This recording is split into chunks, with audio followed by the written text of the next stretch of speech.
Hello, everyone. Thank you for joining us today. We are just getting started right now. Just to confirm, would someone mind just give me the heads up if you can hear me okay? Great. So we'll give it another minute or two to see if more folks can join in.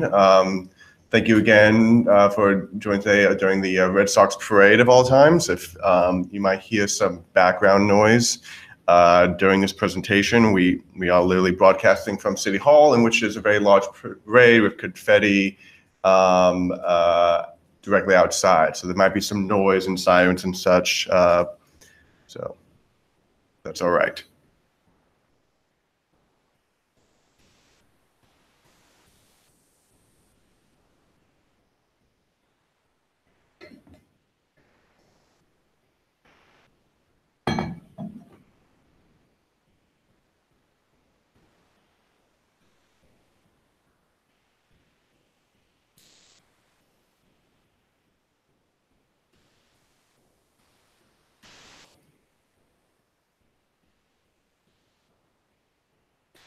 So yeah, we'll just give it 1 or 2 more minutes and to see if anyone hops on, and then we can get going.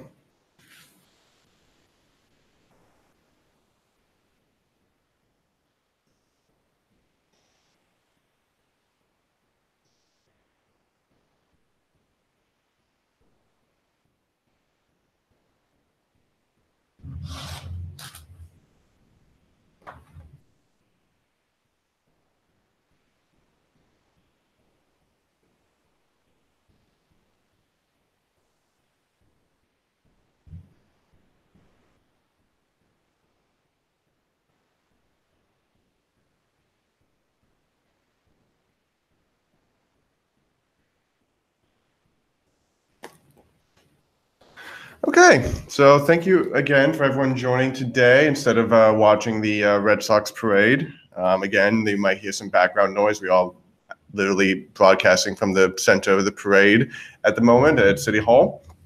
But I want to thank you all for joining. This again is a overview webinar on the BERDO Energy Action and Assessment Requirement. Many of you have probably gotten emails or letters in the last few days and weeks. And we just want to use this opportunity to go through in more detail what this requirement looks like. Just so you know how this will go, I will be speaking for about 20 to 30 minutes, giving an overview and just showing you some of the forms. And during which time, if you have any questions at all, please jump into the YouTube webinar chat. Some of those questions, my colleague Stacia will be able to respond to. Others I'll be able to, if there's some in particular that of our interest, I will address once we're done.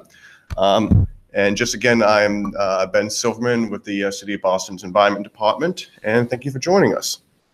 So just to begin, the Building Energy Reporting Disclosure Ordinance, or BERDO, was passed by the City Council in 2013 and came into effect for the first time in 2014. This ordinance, as many of you may know, requires annual energy reporting to the city through the Energy Star Portfolio Manager platform, which the city then makes public every year. It's very important for our work in tracking and lowering greenhouse gas emissions in the city.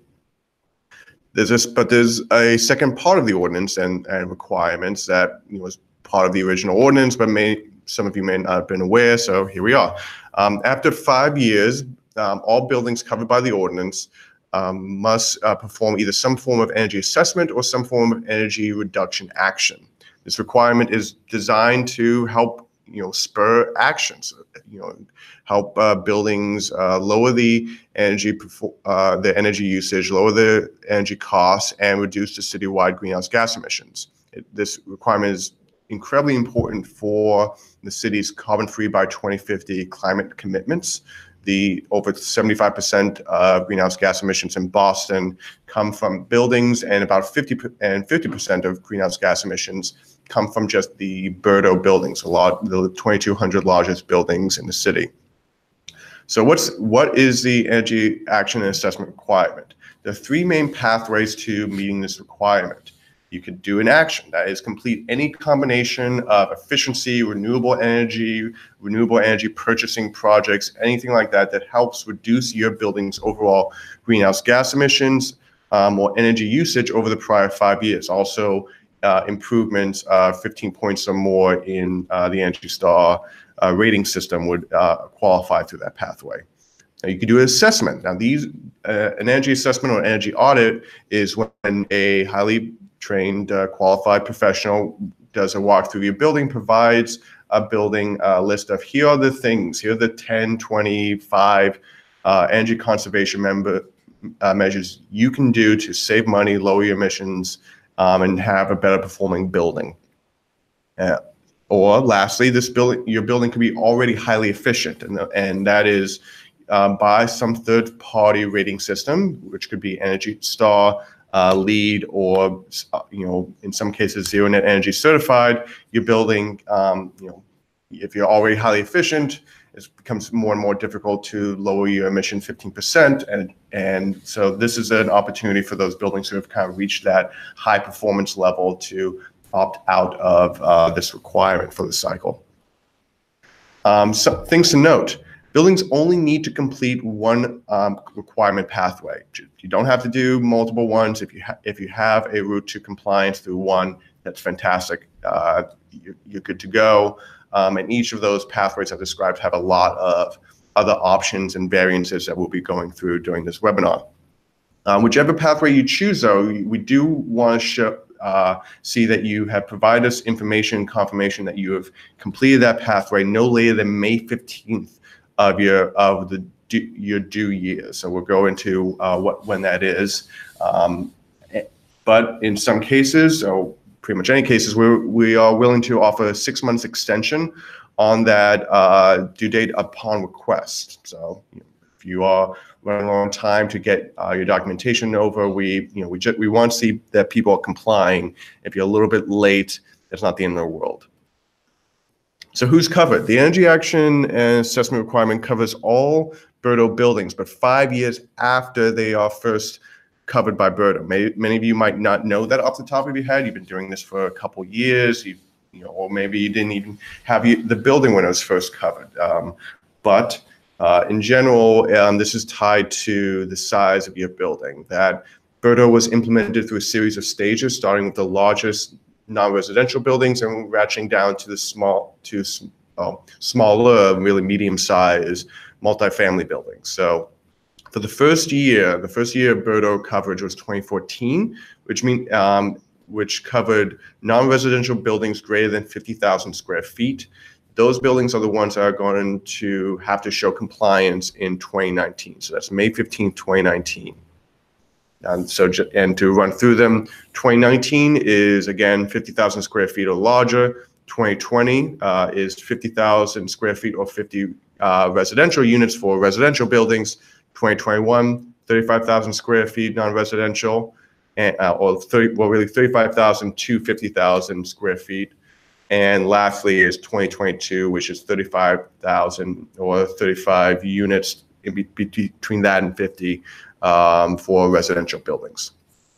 This is a kind of a showing of how this is staggered, and don't worry if it takes a minute for you to fully grasp what this means. But essentially, if you can see, 2014 you reported for the first time for BERDO. You're reporting for energy used and consumed in 2013.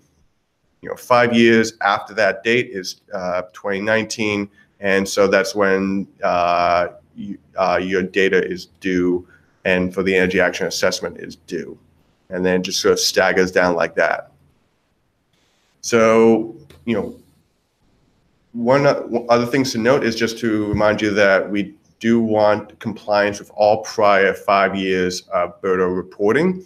If you've missed a year, or you have otherwise changed ownerships, or if there's a mistake or error that you found after the fact with your prior year's BERDO data, that's fine. You can resubmit for that, and we can go into detail of how that's done, but it should be pretty straightforward. It's just getting your data for past years. So highly efficient buildings. There are three main types. So you can have an Energy Star certified building. The EPA, the Environmental Protection Agency, who run Energy Star, recognize buildings that are above 75 points in the Energy Star score. That is, Energy Star scores are a measurement from 0 to 100, with 0 being low performing, 100 being high performing, 50 being about average. And if you're above 75, and have gone through the process with the EPA, you can get Energy Star certified for that year. We're looking for buildings that have been certified in 3 out of the 5 prior years, but we are open to some variance on that depending on circumstances. Maybe you just reached Energy Star certification in the most recent years. That's something we can work with. But please note that Energy Star certification is different from normal Energy Star reporting. Some folks have talked with it's not the same thing. You report to Energy Star, but if you are highly performing and can go through an extra process, you get certified by Energy Star. Secondly is LEED. Many of you are aware of it, but the United States Green Building Council puts out the LEED Green Building Certification System. It's very well recognized, and so the industry standard for green buildings. If your building is LEED Silver, so the different levels of certification from certifiable, silver, gold, platinum. If you are silver or higher, so that's silver, gold, and platinum, and at 15 points in the energy and atmosphere credit, you're highly efficient. Good, congratulations. That's a compliance path. Lastly, and this is probably the most admittedly vague and somewhat very flexible on, is the idea of zero net energy or carbon certified. That a zero net energy or carbon building is a building that either through very high efficiency, a lot of renewables on site, or through off-site purchase of renewable energy, basically consume all of its, all the energy it utilizes in a year is renewably sourced. And that's, if you can either provide that through a third-party certification, E Positive, Living Buildings Challenge, USGBC is deploying a particular certification system for it, or it can provide us data that shows that this is indeed the case, that you purchase enough renewables or have enough, so highly efficient on site. That's, fantastic. That's the stuff that we want to see moving forward. Again, one of the things to note is that Energy Star scores are only available for certain building types. Commercial buildings can get them, hospitals not so much.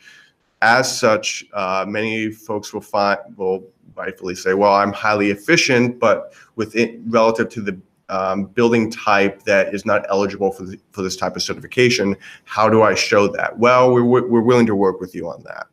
And so we'll be coming back to this later in the presentation, but there's something called the variance request form that, in short, there are, again, 2,200 buildings in Boston covered by BERDO.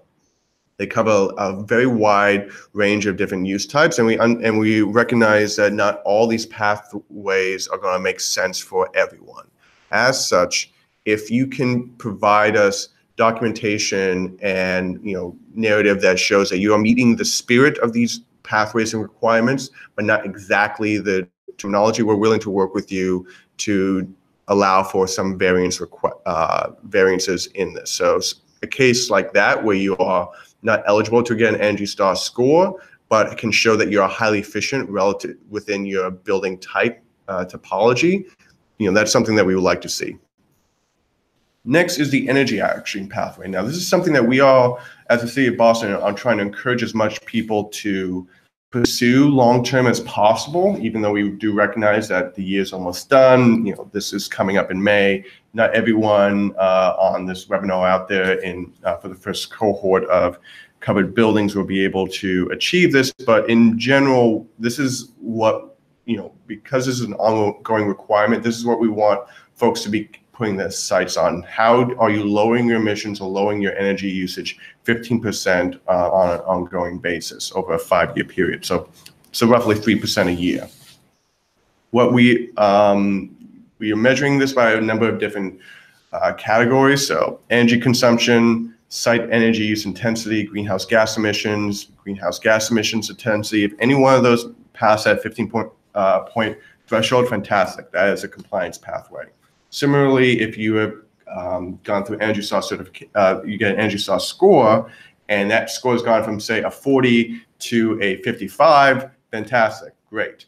Something to note about that is that many folks may be aware that Energy Star scores do get updated regularly. This is just part of how the system's design is, that's supposed to represent the nationwide building performance as a whole. And as buildings across the country become higher performing, it becomes harder and harder to achieve those specific numbers. But how they calculate those numbers is, it works post facto. It goes, past year's data can get recalculated based off of these new higher standards. So let's say you went from a 40 to a 55, but the new update to Energy Star means that you are now gone, instead, you're not at 55 anymore, you're at 35. That's an extreme case, but let's just work with it.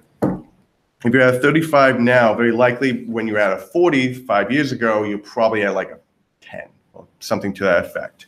So this, what we're looking for is change and improvement by this pathway. So if you backtrack the data and you show that, well, my Energy Star score was this, was still improved by 15% by this new calculation, then that's allowable, and we want to see that.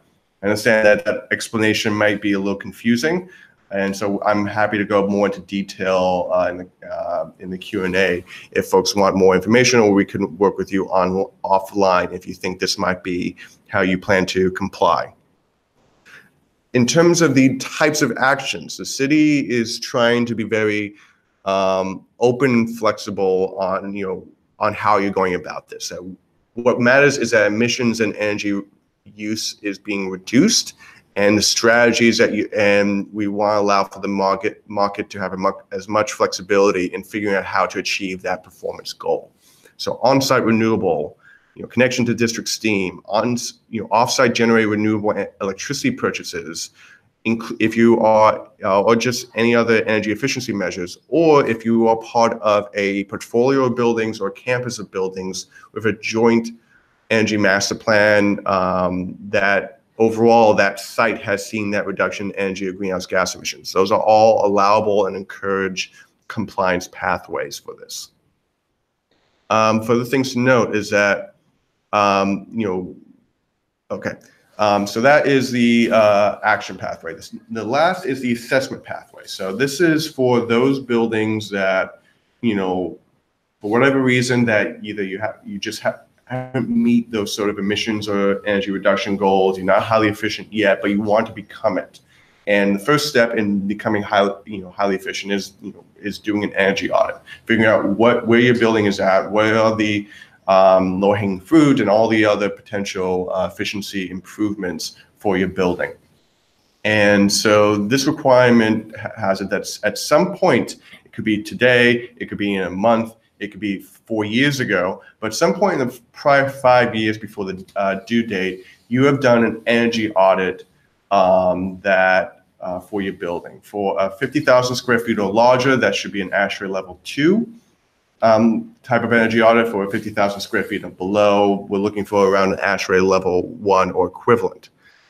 So equivalency is important because there's a lot of other alternative audits out there beyond just a more strict ASHRAE level 2 audit. And we are open to allowing for alternative energy audits upon approval. So there's a alternative audit request form that I'll be showing in a few minutes that allows folks that, hey, I did this newfangled cool audit. I got all the same sort of data you'd get from a normal ASHRAE audit, the types of ECMs, payback period, returns on investment, energy savings, all that great stuff. Is this okay? And it probably is. But we do want to review them and improve them so that we can provide an ongoing and expanded list of allowable alternative energy audits for everyone. So once we go through a process of approving a new energy audit that is publicly posted, everyone has access to, everyone can work with that from here on out. But we do want folks to be submitting alternative audit requests before doing so. no matter the case of whoever is doing it and by whatever the system, we are looking for a certain level of qualified energy professionals that can sign off, do a little checkbox. This is accurate, and be confirmed that these recommendations and systems overviews are up to snuff. So these are all basically the industry standard for certified energy auditors, ASHRAE professionals, building engineers. But yeah. Exemptions, these are somewhat standard, but a building can be exempt if it's going to be demolished, if it's been vacant, or for any other reason it shouldn't have been covered by BERDO, like it's just too small, or it's you're on the list but you're actually a state building or something to that effect. And then if you believe those are the case, please contact us. We can confirm and take you off the list. Extensions, if you're in financial issues have emerged, we can provide a year-long extension on this requirement. For any other buildings, we can provide 6 months worth of extension. We prefer if folks try and meet the deadline as best as possible, but we understand the size and complexity of these types of requirements. So, there's a 6-month extension open to folks upon request. Now, again, back to the variance point, is that our goal at the city is we want to make sure that every building covered by this requirement has a reasonable and actionable way in which they can comply, that the pathways are there, that even if 2 out of 3 doesn't work, the last one will work somehow. That said, we fully are aware that there are unique building situations out there in Boston that as this requirement structure, it might not fit perfectly. And so we've put out there the variance request form to allow for those types of requests. We do have to insist, though, that the requests are based off of that you have done work, whether through energy audits or energy conservation measures, or that you're highly efficient by some other standard that we haven't recognized yet, that you are meeting the spirit and general philosophy of the BERDO Energy Action Assessment requirement of ongoing continuous improvement to high-performing buildings. So it's not just merely that you can request it because you don't want to, it's that you've done work along the lines of what we've talked about, but there are differences than the exact wording. So that said, we are very insistent on this idea that we wish to leave no building behind, and that we have very an open door policy to working with you to find the best compliance route for you.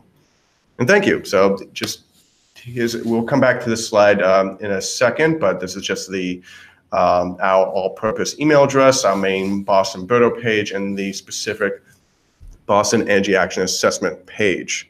So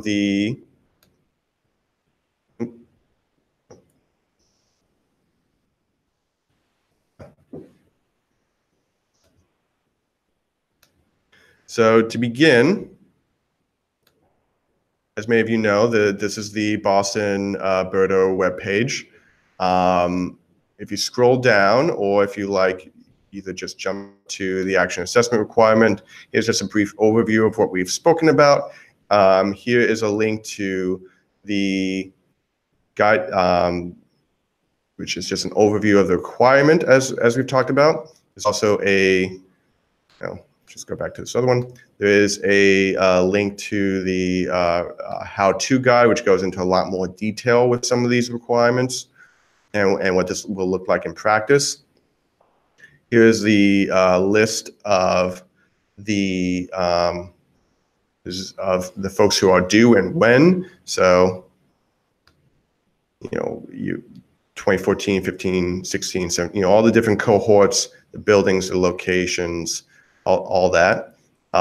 We are, just so you know, if anyone wants to reach out, we've had 1 or 2 people who've said they can't access this for some reason. Obviously, there's some folks on it presently, but just something to note that I'm still trying to figure out why this person in particular wasn't able to access it, and want to make sure that everyone can easily see whether or not they're on the list. Anyway, this is the main energy action assessment page. You see here that the 3 main compliance pathways are clearly listed. It's all the guidance documents. It's got a brief sort of overview for the various pathways, and all of them will lead to a reporting form. But actually, before we go to that, let's just show you the other forms. So this is the variance request form. This is what I discussed. If you are building, if you feel like you have met the general spirit of one of the three main pathways, but are otherwise not able to do so, indicate that, explain what's going on, why, and we can begin a conversation on how that would make sense for you. This is the alternative energy assessment form. So again, if you are if you've done an energy audit in the past or plan to do one in the near future that is kind of like, but not exactly an ASHRAE Level 2 audit, meets the same sort of basic requirements of providing, it's trained by a trained energy professional. It provides you a list of cost-effective energy conservation measures, all the pretty standard stuff. This is a form to fill out, all of which are accessible from the webpage. But again, here is the energy action form itself. Relatively straightforward here. If you wish to, on this page is just links to all of the things we've already saw. If you need to resubmit your energy data for past years, as discussed, here are the various links to do so, links to contact us. And then at this page, you just go through with, we want your name, contact information. We need to know where the building is, what's the tax ID, and which is the Energy Star Portfolio Manager IDs that you've used in the past for reporting it. And from there, you select which pathway. The requirements for each will vary, but all of them require some form of additional documentation.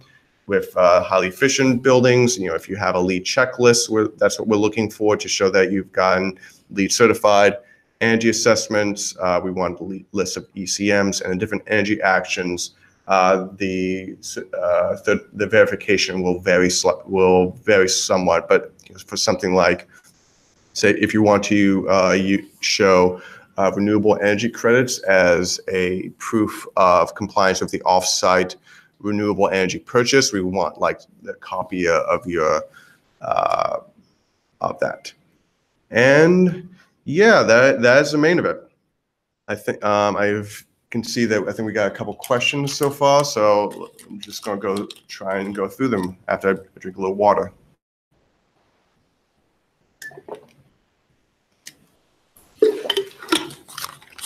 Okay. Let's see. So if we reported 2 years ago, do we wait 5 years for the assessment? So I think this means that if you started reporting 2 years ago, I mean, technically you'd be waiting another 3 years to start reporting for the assessment, but I would confirm with us that can vary. Let's say if it's a new building, if you just purchased this building, it may have started reporting earlier than that. It may not. So something confirmed, but it's possible that if you started reporting just 2 years ago, you're a smaller building, yeah, this is not immediately a requirement for you. Property just had energy audit for lighting. Does this count? Very likely. We would have to confirm what kind of standard of energy audit it came to. But in general, if you did an energy audit, even for a specific system, it's still up to that level of quality. If not, then if it's not exactly an ASHRAE Level 2 audit by this or that standard, then I think that's a perfectly reasonable thing to put in a request for alternative energy assessment for. But I think in all likelihood that's going to count. We're not forcing. If you've already been doing this type of work and you've already done an energy audit of some form or another, we're not going to make you do it all again, kind of thing. Just to fulfill this requirement, we just want it to be done. Anything else? Or what? Yeah.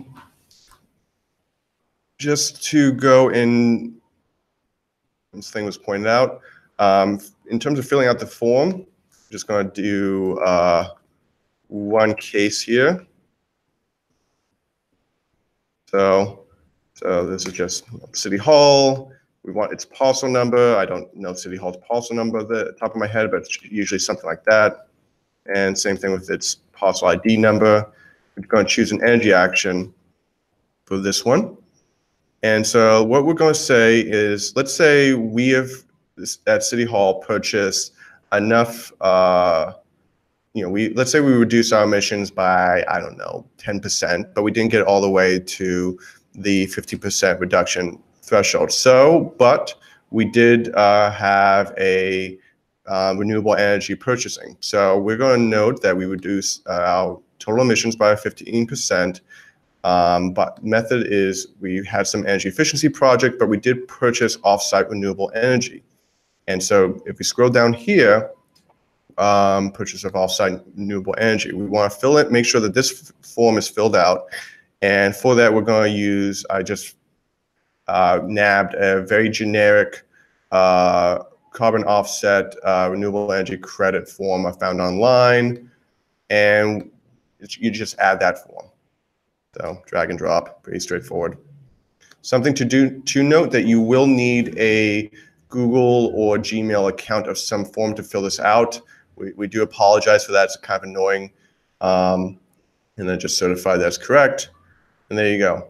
And we would need an energy professional just as confirmation. But that's basically the process. The one thing, sorry to finish the statement. We are working with the city IT department to make sure that we have a form that doesn't require a single email access at the moment, but that's probably not going to be ready for quite some time at this stage, sadly. So for the time being, we're just going to be utilizing a Gmail and Google account. If for whatever reason that's just impossible for you to work with, i.e. cases where your company has security policies in place against using Gmail, then talk with us and we'll figure out. We'll just find a way to get that information from you. We do want to keep this as centralized as possible, but for now, that's kind of where we're at. Got one more question. My institution submits all of our buildings information via Energy Star portfolio. Is there a way to get a list of BERDO covered buildings that is associated with with my institution? New to my role. Fair. Actually, I'll go back to. I would reach out to us. For energy, so energy reporting at boston.gov will give you. That's our email address. Please reach out to us. We can work with you to figure out what all the institutions you have that's part of the BERDO list. General rule of thumb, anything above 35,000 square feet is probably covered, but there can be some variances, especially if depending on the size of your institution, size of the parcel. But we can let you know which of those are covered and when. Or otherwise, you can check that full list that I showed you earlier. Okay, I'm going to give it another minute or two to see if other folks want. Oh wait, got another one. Yes, folks can reach out at any time, but we're specifically setting aside in nowadays, myself and Stacia, from 2 p.m. to 4 p.m. Monday through Fridays. Give us a call. Those are our office hours for this requirement. And we can work through some of these questions, that are more specific. So I'm going to give it another minute or two if anyone else wants to jump on with a comment. Otherwise, thank you for joining us.